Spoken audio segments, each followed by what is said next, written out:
Bien, continuaremos.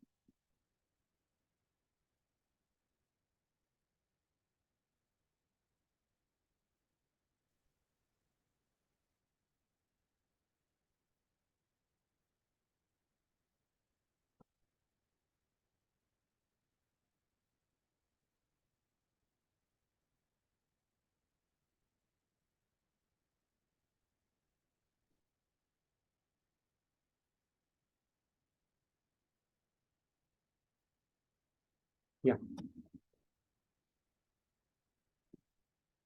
Entonces, para Gadamer, la hermenéutica es ontológica, es el estudio del entendimiento como una característica básica del ser humano. Esto ya lo he dicho, ¿no? Además, sostiene que la hermenéutica es un método valioso, aunque limitado, para la construcción de teorías que deben ser informadas por los aliados de la ciencia analítica y causal. Pues aquí estamos viendo una primera divergencia, se podría decir, ¿no? Estamos haciendo una especie de, para adentrarnos más en el eje del debate que nos plantea el texto, ver qué es lo que nos plantea Gadamer y qué nos plantea Habermas. Entonces, en Gadamer, el ser humano, hemos dicho que hemos recuperado esa lectura, digamos, que habíamos mencionado hace un rato, la dialéctica, que en Habermas se podría interpretar como que en alguna medida se recupera esa visión de Heráclito, pero la dialéctica también había otra comprensión de la dialéctica, que es el diálogo, que provenía de Platón, Sócrates. Pues eso estaría, digamos, esa comprensión estaría en gran medida en la lectura de Gadamer, ¿no? En cambio, Habermas sería esa otra comprensión. En su obra principal, Verdad y Método, Gadamer desarrolla las implicaciones de la contribución de Heidegger a la hermenéutica y enfatiza que el lenguaje y la historicidad son características fundamentales del ser humano, ¿no? Habíamos dicho que fundamentalmente para estos autores el lenguaje es la clave, pero también no habíamos considerado la historicidad, su relación con el carácter, con la, con el hecho de que el ser humano es ser histórico, en la medida que hace la historia, transforma las realidades, vive, vive históricamente, ¿no es cierto? En sus interacciones sociales, etcétera. En su obra principal, hemos dicho que Gadamer plantea algunas características que recupera de Heidegger. ¿Cuáles son estas? El entendimiento es un fenómeno que penetra la totalidad de la experiencia humana. Digamos, la primera. El lenguaje es la condición que hace posible el entendimiento. Entonces, continuaremos. Hay una tercera más y luego vamos a tratar un poco de. Hay otras más, he tomado estas para, digamos, me parecían las más importantes. El lenguaje es el modo fundamental de operación de nuestro ser en el mundo, es decir, nos desarrollamos dentro de una vida social regulada por condiciones y convenciones articuladas en el lenguaje. La clave, como ustedes verán en las tres puntos que estamos destacando, está ligada al lenguaje, ¿no? El entendimiento es un fenómeno que penetra la totalidad de la experiencia humana. El entendimiento como capacidad de comprender racionalmente los fenómenos de la realidad. Y la clave de este entendimiento sería el lenguaje, el modo fundamental de operación de nuestro ser en el mundo. Lo racional se explica a partir del lenguaje, en la medida que el lenguaje nos permite no solamente interaccionar con los demás, sino que a la vez supone una comprensión de la realidad. Y a partir de ahí se desarrolla la interacción, la comprensión, nuestra propio, la propia manera de ser de este mundo y nuestra propia manera de ser de cada uno de nosotros. De tal manera que nuestra situación hermenéutica está determinada por el fondo de presuposiciones que nosotros como agentes aportamos al encuentro con el mundo y que se expresa en el lenguaje. La clave es el lenguaje, todo el discurso, ¿no? El lenguaje y en gran medida volvamos a recalcar esa lectura que venía, esa interpretación que venía de alguno creo que era de Gardner o no recuerdo quién, respecto de Aristóteles, ¿no? Porque cuando se dice que el hombre es un animal racional, fundamentalmente esa interpretación deviene o deriva de otra que sería la más aceptada, digamos, de la que generalmente se han agarrado todos los intérpretes de Aristóteles, ¿no? El hombre es un animal racional, que vendría a ser el hombre es un animal que tiene lenguaje. Suponen lo mismo, serían sinónimos, el lenguaje y el racional, el pensamiento y el lenguaje, están ligados, vinculados dialécticamente, alguno no puede existir sin el otro. Habermas critica a Gadamer por no tener claro respecto a un posicionamiento frente a la realidad. Este, digamos, es el punto de partida de un cuestionamiento, ¿no?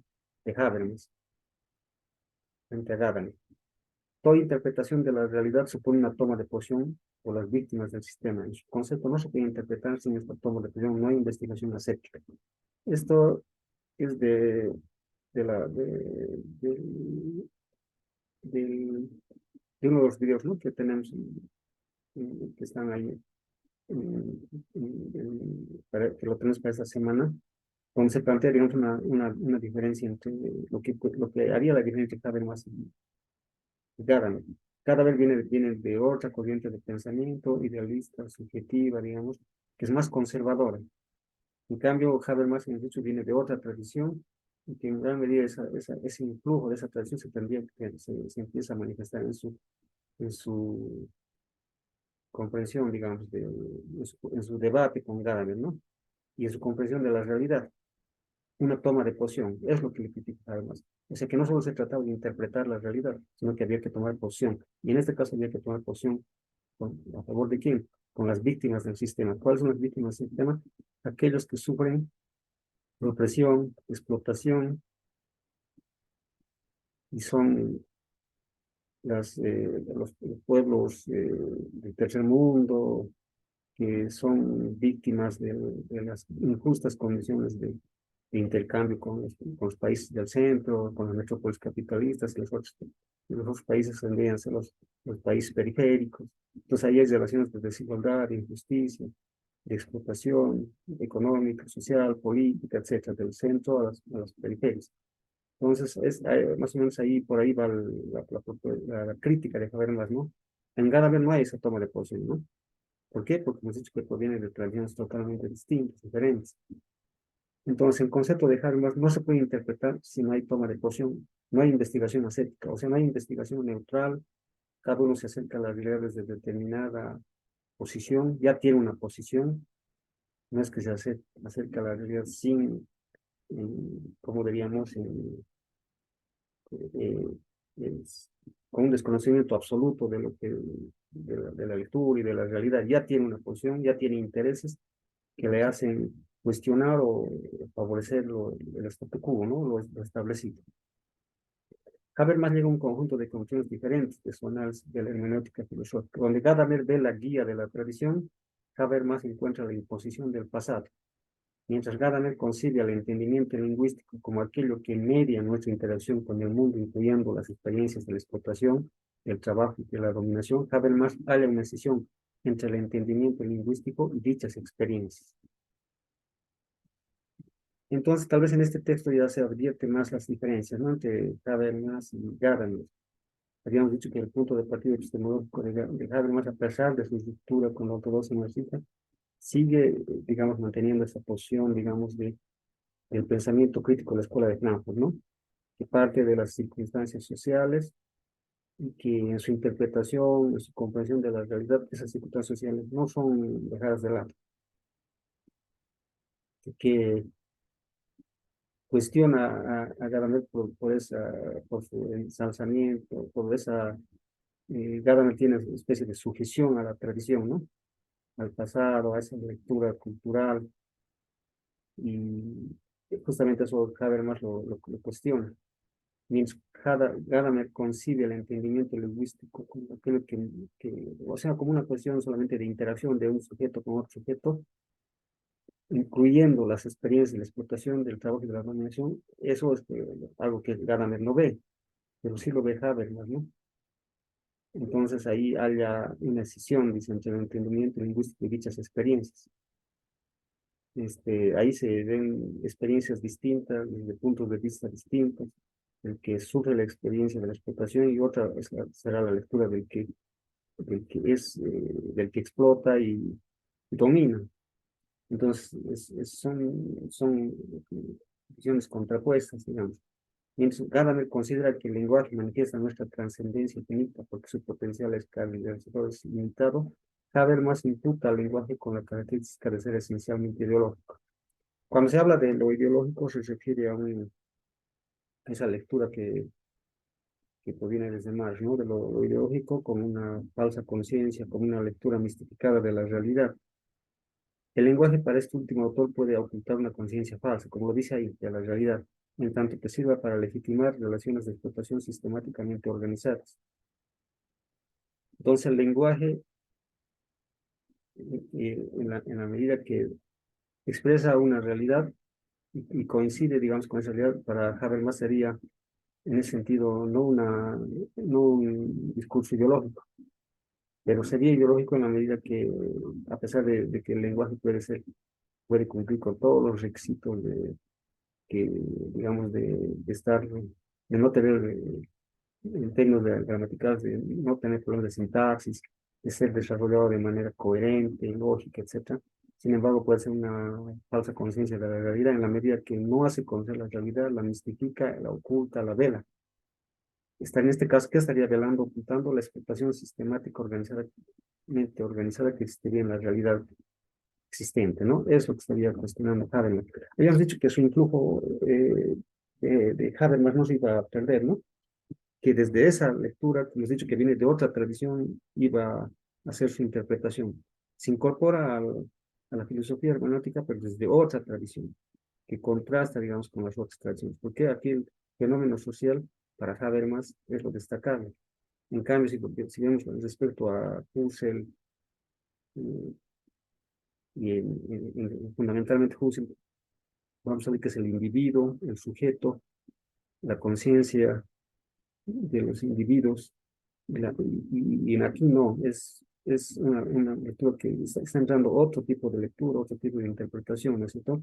Con realidades sociales, con fenómenos sociales, interacciones de individuos con individuos que crean lo social, el fenómeno social, ¿no es cierto?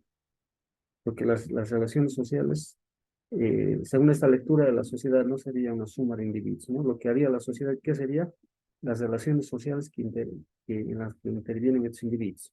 Es el conjunto de relaciones que contraen estos individuos para vivir, para realizar su vida diariamente, ¿no? Es eso lo que haría la sociedad. Pues a partir de esa lectura se está incorporando Habermas a esta corriente de pensamiento. Finalmente, mientras Gadamer piensa que la función de la hermenéutica es la de ayudar a restaurar la comunicación cuando ésta haya sido obstaculizada, Habermas sostiene que la teoría de la hermenéutica crítica o dialéctica es la de superar la comunicación sistemáticamente distorsionada mediante la revelación de la historia de la represión. Entonces aquí lo que Habermas está diciendo es que el lenguaje puede expresar una realidad mistificada o puede expresar una realidad en su esencia. Una realidad que uno puede eh, investigar y demostrar que objetivamente suceden las cosas así.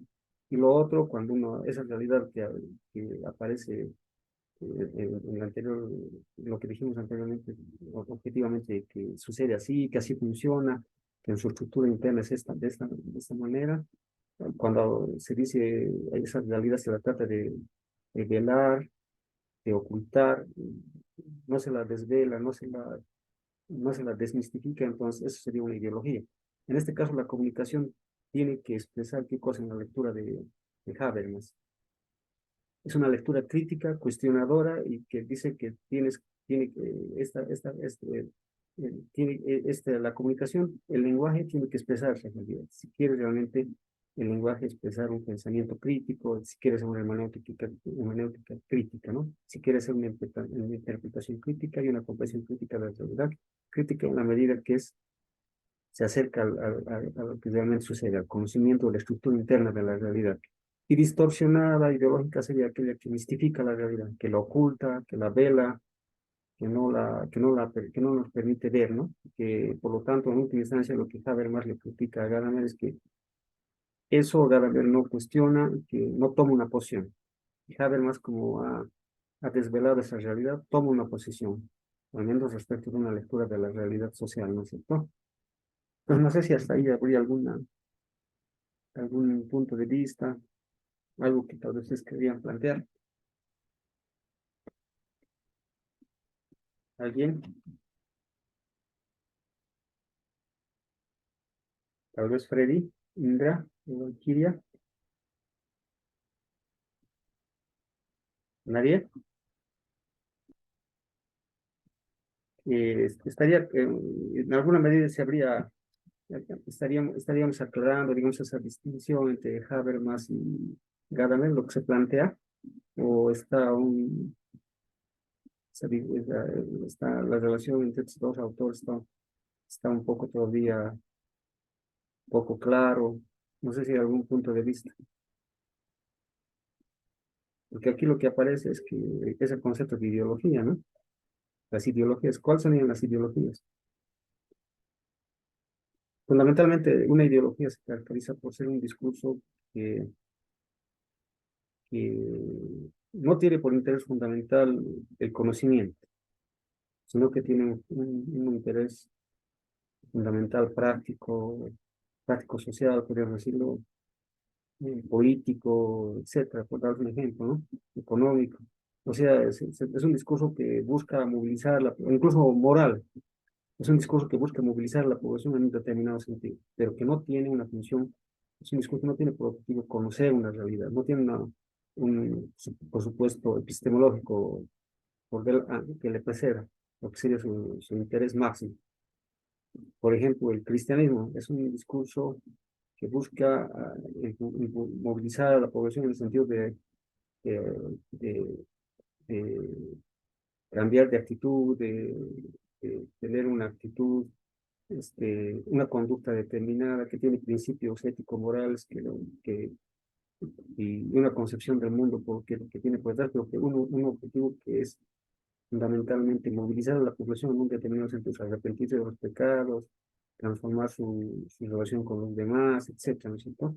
O un discurso político que busca movilizar a la población en el sentido que ese discurso quiere movilizar a la población. Por ejemplo, un discurso que busca ganar, digamos, unas elecciones y hace que moviliza a la población en el sentido que considera, te coloca algunos supuestos factos sobre los cuales te vas a movilizar, te plantea que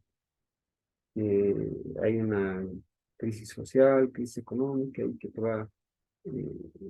te va, su ascenso al poder te va a permitir solucionar los problemas económicos, sociales de este país, de un país cualquiera. Entonces, en ese sentido, ese discurso puede lo que esté diciendo ese discurso no tenga nada tras una investigación, por ejemplo, puede que no tenga ninguna relación con la verdad y lo que está sucediendo. Por detrás puede haber todo discurso ideológico en la medida que es una falsa conciencia y que solo quiere movilizar a la población en el sentido que desean quienes enarbolan la dirección de esa práctica política, de ese partido, perdón, y que hacen práctica política en ese sentido. Entonces, una cosa sería, digamos, un conocimiento de lo que sucede y otro, el conocimiento sería, digamos, científico vendría a ser el conocimiento de la estructura interna de la realidad, cómo funciona la realidad, es como la ciencia, que la realidad está constituida de átomos, moléculas, etcétera, como la física, ¿no? Y que funciona de esta manera. Eso sería, digamos, un conocimiento científico. Y el discurso ideológico, en cambio, funciona solo en la sociedad. El discurso ideológico solamente no le interesa la verdad perdón, de la realidad, le interesa movilizar a la población en un determinado sentido. Y generalmente el discurso ideológico es una falsa conciencia en el sentido que es un discurso que mistifica la realidad y que solo le interesa mover a la población en un sentido determinado. Entonces, no sé si está más claro en ese sentido, ¿no? Entonces, toda sociedad necesita la ideología para, para vivir. Porque en la sociedad siempre hay, una sociedad al menos como esta, clasista, siempre hay grupos sociales que dominan y otros que son dominados. Los que dominan, dueños de los grandes medios de comunicación, dueños de las grandes fábricas, de las grandes empresas, tienen que movilizar a la población en un determinado sentido. Y entonces elaboran un discurso. Y a ese discurso es lo que se podría llamar un discurso ideológico, ¿no? El mismo, incluso en Heidegger ya aparece eso, ¿no? Bien claro, hay un discurso que mistifica la realidad y que El sujeto que está eh, echado en este mundo, está arrojado en este mundo, tiene que desarrollar su propio pensamiento, su propia idea, no dejarse llevar por lo que, por la idea que les viene desde arriba, podríamos decir así, ¿no? Entonces, a eso le llamaría una vida auténtica. La vida auténtica sería dejarse llevar por el discurso dominante, dejarse llevar por lo que dicen los medios, no investigar, y esa sería una vida inauténtica.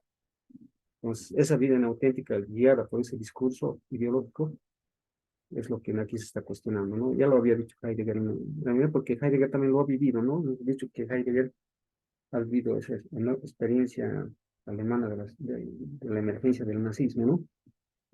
Millones de hombres cautivados por un discurso, ¿no? El discurso de un líder, de un Führer, y que tenía todo un aparato. Imagínense en aquella época, en los años 40, ya estaba pasando son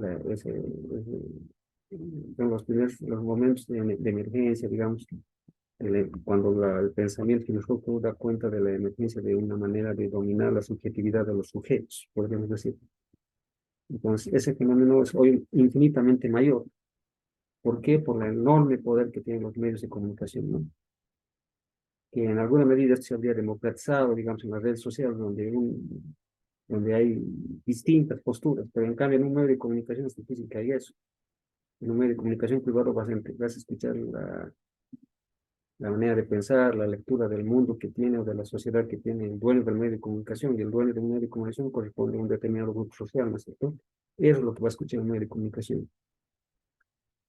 Entonces, ahí hay una ideología, en el sentido de que le interesa, digamos, controlar la subjetividad del sujeto, y no le interesa la verdad, no le interesa investigar la verdad de un fenómeno cualquiera de la realidad.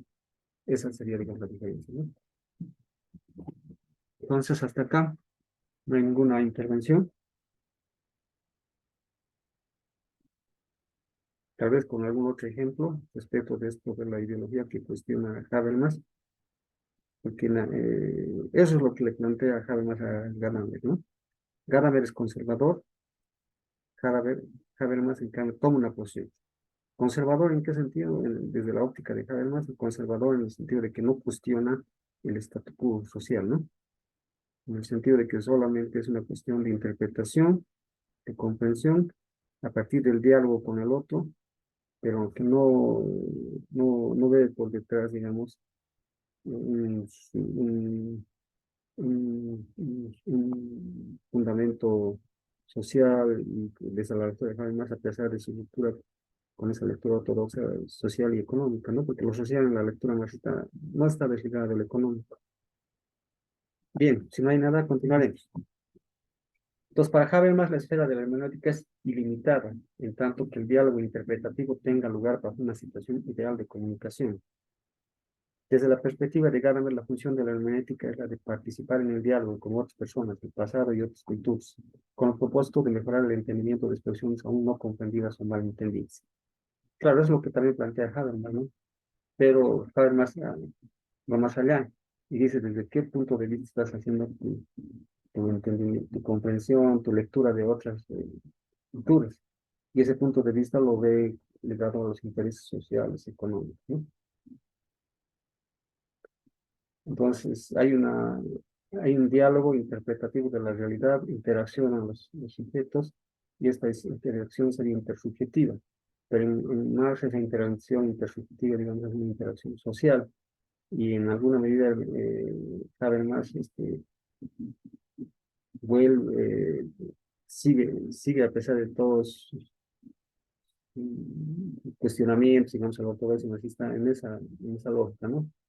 Entonces, ese su influjo es innegable que está presente en su interpretación, en su debate con Gadamer. Habermas ve la hermenéutica como un medio para superar no solo casos de comunicación sistemáticamente distorsionadas, sino las condiciones sociopolíticas que nos impiden vivir en un mundo donde imperan la libertad, la justicia y la verdad. Sí, perdón, ¿alguien quería decir algo? Ya. Entonces, Habermas, hemos dicho, ve la hermenéutica como un medio para superar no solo casos de comunicación sistemáticamente distorsionada, Entonces, esos casos de comunicación sistemáticamente distorsionada a los que de Habermas se refiere a esos influjos ideológicos, ¿no? Que el lenguaje en alguna medida supone comunicación de, de una persona a otra persona o de los medios a sus oyentes de que habría habido una comunicación distorsionada. ¿En qué sentido distorsionada? En la medida que ese discurso no corresponde con lo que realmente estaría sucediendo, sino que sería un discurso ideológico en ese sentido. Si no, las condiciones sociológicas impiden vivir en un mundo donde imperen la libertad, la justicia y la verdad. Pues estos son los principios que vienen de la Ilustración francesa, ¿no? Libertad, igualdad, que no se habrían cumplido. A partir de eso surge justamente esta corriente de pensamiento, perdón, esa interpretación de los autores de la Escuela de Frankfurt, ¿no? Y que la modernidad, en gran medida, la emergencia de la modernidad, que es saludada por Hegel, ¿no? Que por fin ha triunfado la razón y lo que viene por delante es el mundo de la justicia, de la verdad, y que los ilustrados franceses en gran medida también destacaron, Voltaire, Montesquieu, etc. Y que justamente toman las revoluciones francesas, la Revolución Francesa de 1789, como la clave de, digamos, como los principios básicos que sirven para la movilización para imponer un nuevo orden social en un mundo, ¿no? En un mundo feudal que se está cayendo y está emergiendo una nueva sociedad. Lo que ahí yo había leído, había visto, había planteado es que había contradicciones, ¿no? Una era la lectura que hacían, digamos, claro, la lectura de autores de la escuela de Frankfurt, perdón, de Frankfurt, del pensamiento crítico, desde Adorno, Horkheimer, etcétera, Marcuse, cuestionaban eso de que la racionalidad moderna, lejos de atraerse, la realización de estos principios nos ha traído dos guerras mundiales, arrojar bombas atómicas sobre población civil, masacres, injusticia social, etc. Por lo tanto, la modernidad quedaba devaluada y que estos principios también en gran medida estaban devaluados, no se habían realizado y que la realización de la razón en el fondo no había sido sino la realización de una irracionalidad que en el fondo ha triunfado, que sería la irracionalidad del capital, ¿no? Del capitalismo. Entonces, había otra lectura, se había dicho, que también planteaba que estos principios no fueron enarbolados por los representantes en la Revolución Francesa, por los representantes de la burguesía, que los representantes en la Revolución Francesa de la burguesía eran los girondinos, que ellos no enarbolaron estos principios ni enarbolaron los principios de los derechos del hombre, de la igualdad, de la libertad, la justicia, sino que estos principios fueron enarbolados por los jacobinos, que los jacobinos representaban los intereses de los campesinos y los artesanos, que eran la inmensa masa de la población en Francia en la Revolución Francesa, y que justamente estos principios habían sido derrotados. Estos principios fueron sustentados fundamentalmente por Robespierre, ¿no? Que es Robespierre, Marat, Danton, que son los grandes representantes, iniciadores de la Revolución Francesa, que estos representantes de la Revolución Francesa, que eran líderes, que representaban en términos en, en el, a los artesanos y campesinos, no eran representantes de la burguesía. Y al final de la Revolución Francesa, los representantes de la burguesía eran los girondinos, y que ellos, en el fondo, anularon todas estas propuestas, ¿no? Que habían sido planteadas por Robespierre. Entonces, como ustedes verán, ahí también hay doble lectura, lo mismo habíamos planteado acá, respecto de ese discurso del otro que te dice que una cosa sucedió así, cuando en el fondo no sucedió así. Habíamos planteado que en Bolivia, por ejemplo, en 1825, cuando surge Bolivia, eh, quienes habían combatido durante 15 años al colonialismo español, eran las guerrillas cotoperuanas, ¿no? Donde estaban los guerrilleros Juan Azul de Padilla, Lanza, etcétera, un montón de guerrillas que durante 15 años combatieron y desgastaron al imperio español en esta parte del mundo, ¿no? Pero sin embargo, quienes elaboran crean la República de Bolivia, no son ellos, no participan ellos en la redacción del documento, de la constitución, elaboración de la constitución, etcétera, sino fueron los doctorcitos de Charcas, que los doctores de Charcas, como nos dice Charles Arnade, que es el creador de esta tesis, les había comentado que este texto es la dramática insurgencia de Bolivia, El autor es Charles Arnade, un autor norteamericano que vino a hacer su tesis de doctorado justamente con este texto. Este texto en gran medida se volvió pues un texto que en gran medida desmontaba, digamos, esa supuesta verdad de que desde respecto a lo que pasó con la emergencia de Bolivia, ¿no? Que habían sido, había todo un discurso ideológico que mistificaba la verdad y ocultaba la verdad y que hacía conocer otra cosa. Ahí aparece la ideología, ¿no? A eso se refiere esa crítica a la ideología que hace Habermas. Entonces ahí hemos visto que hay un discurso que oculta la verdad, ¿no? Que ve la historia como una sucesión de presidentes, y que esa es una concepción de la historia de escolar básica, ¿no? Ya hoy en día no, ni en colegio creo que se estudia de esa manera, ¿no? Pero que la historia de Bolivia parecía ahí mistificada, no parecía expresar en su verdadera, ¿cómo podemos decir? Tal como se habían producido los hechos, objetivamente cómo se había dado la emergencia de este país, y que incluso uno de los redactores de la Declaración de Independencia de Bolivia era el sobrino de Olañeta, que era el responsable del Imperio Español en el Alto Perú, ¿no? Dos son los doctorcitos de Charcas, y Charles Hernández los llamaba los doctorcitos, dos caras, en la medida en que no te decían la verdad, que había mucha hipocresía, etcétera, ¿no? Que dicen sí, pero después por detrás dicen no, y están haciendo otra cosa por detrás, bambalinas, como se diría. En cambio, eso es lo que, digamos, ahí hay un discurso ideológico. Justamente quien desvela ese discurso ideológico, quien coloca las cosas en sus lugares, Charles Anare con ese libro que se había mencionado, ¿no? Que titula La gramática y insurgencia de Bolivia, que ustedes la pueden encontrar en algunas de las bibliotecas, deben estar en las universidades de todo el país, yo creo que se puede encontrar ese texto. Incluso en las librerías se puede comprar el libro. He tenido oportunidad de ver el texto. Entonces, ahí hay un discurso ideológico. Habermas rechaza la hermenéutica lingüística de Gadamer por no ser lo suficientemente penetrante y reflexiva, así como por conducir a posiciones conservadoras, contrarios a la opresión. Eso es lo que le critica en el fondo Habermas, ¿no? Su no toma de posición. Habermas en este caso sí estaría tomando una posición por los que sufren opresión, explotación y a favor de la verdad objetiva, digamos, en una lectura marxista.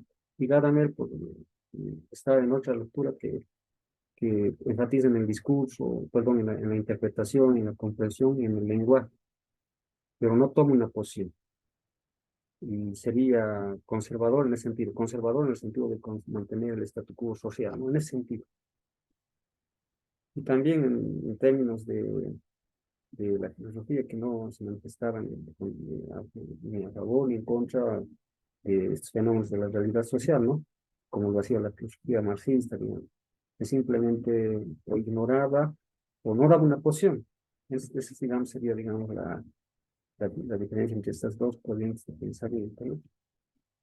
Habermas no acepta la visión central de Gadamer de que dependemos de nuestra herencia cultural para pensar sobre nosotros mismos, así como sobre otras culturas y periodos históricos, y no admite que esa dependencia constituya el carácter ontológico distintivo de nuestro ser en el mundo, o sea, el peso de la tradición, ¿no?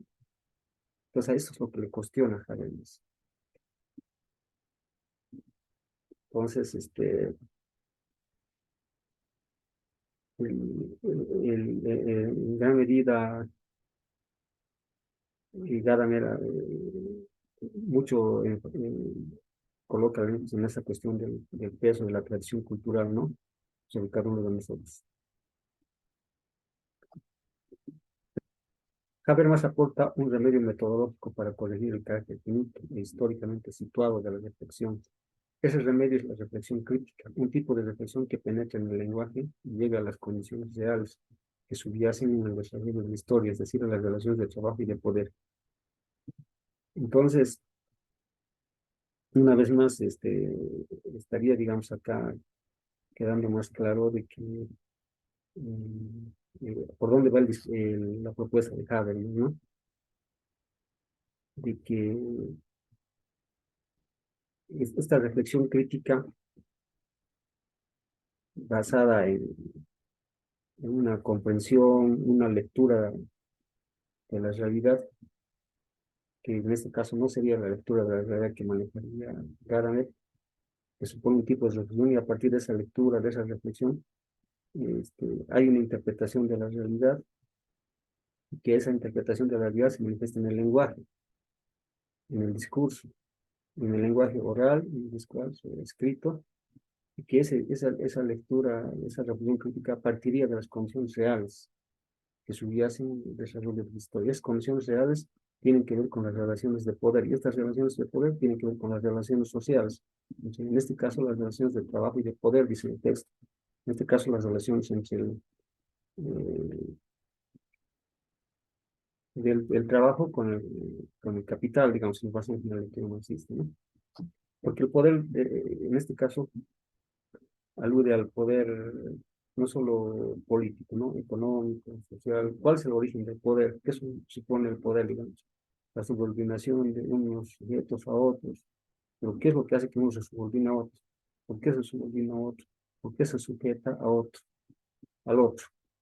¿Por qué el otro tiene más poder que...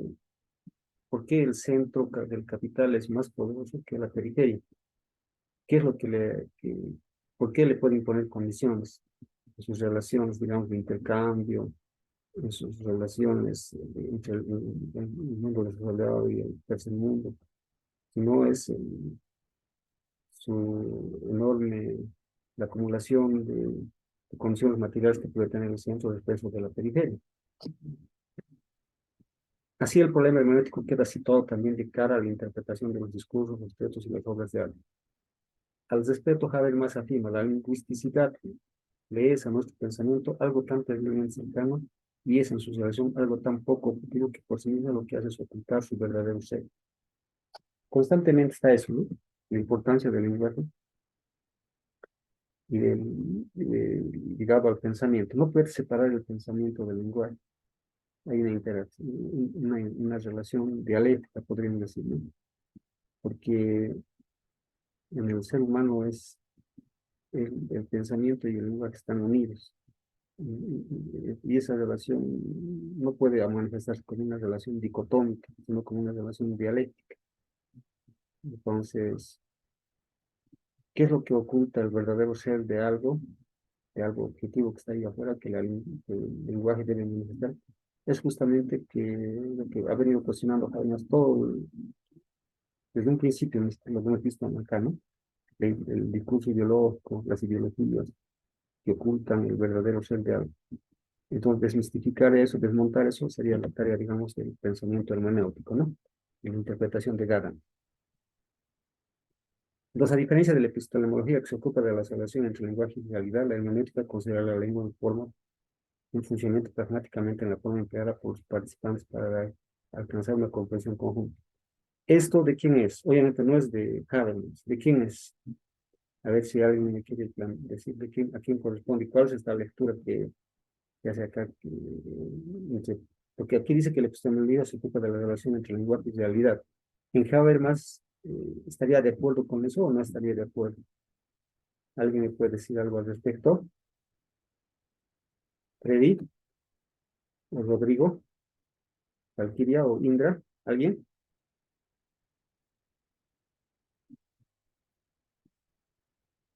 Mm,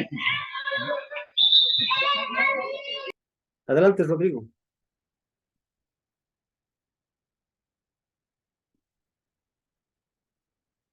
La epistemología.